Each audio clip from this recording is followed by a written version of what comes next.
রেলগাড়ির কামরায় হঠাৎ দেখা, ভাবিনি সম্ভব হবে কোনো দিন। আগে ওকে বারবার দেখেছি লাল রঙের শাড়িতে ডালিম ফুলের মতো রাঙা, আজ পরেছে কালো রেশমের কাপড়, আঁচল তুলেছে মাথায়, দুলন চাপার মতো চিকন গৌর মুখখানি ঘিরে। মনে হলো কালো রঙে একটা গভীর দূরত্ব ঘনিয়ে নিয়েছে নিজের চারদিকে, যে দূরত্ব সর্ষে ক্ষেতের শেষ সীমানায় শালবনির নীলাঞ্জনে। থমকে গেল আমার সমস্ত মনটা। চেনা লোককে দেখলেন অচেনার গাম্ভীর্যে। হঠাৎ খবরের কাগজ ফেলে দিয়ে আমাকে করলে নমস্কার। সমাজবিধির পথ গেল খুলে।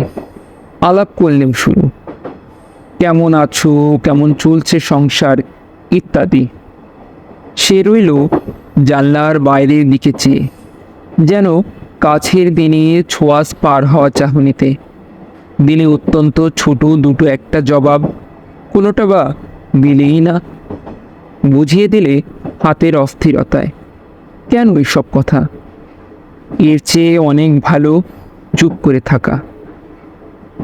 আমি ছিলাম অন্য বেঞ্চিতে, ওর সাথীদের সঙ্গে। এক সময়ে আঙুল নেড়ে জানালে কাছে আসতে। মনে হলো কম সাহস নয়।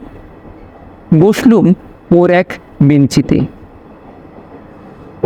গাড়ির আওয়াজের আড়ালে বললে মৃদু স্বরে, কিছু মনে করো না। সময় কোথা সময় নষ্ট করবার? আমাকে নামতে হবে পরের স্টেশনে। দূরে যাবে তুমি, দেখা হবে না আর কোনো দিনই। তাই যে প্রশ্নটার জবাব এতকাল থেমে আছে, শুনবো তোমার মুখে। সত্য করে বলবে তো? আমি বললেন, বলবো। বাইরের আকাশের দিকে তাকিয়েই শুধুলো। আমাদের গেছে যে দিন, একেবারেই কি গেছে? কিছুই কি নেই বাকি? একটুকু রইলেন চুপ করে। তারপর বললেন, রাতের সব তারাই আছে দিনের আলোর গভীরে। খটকা লাগলো। কি জানি বানিয়ে বললাম নাকি? ও বললে, থাক, এখন যাও ওদিকে। সবাই নেমে গেল পরের স্টেশনে। আমি চললাম একা।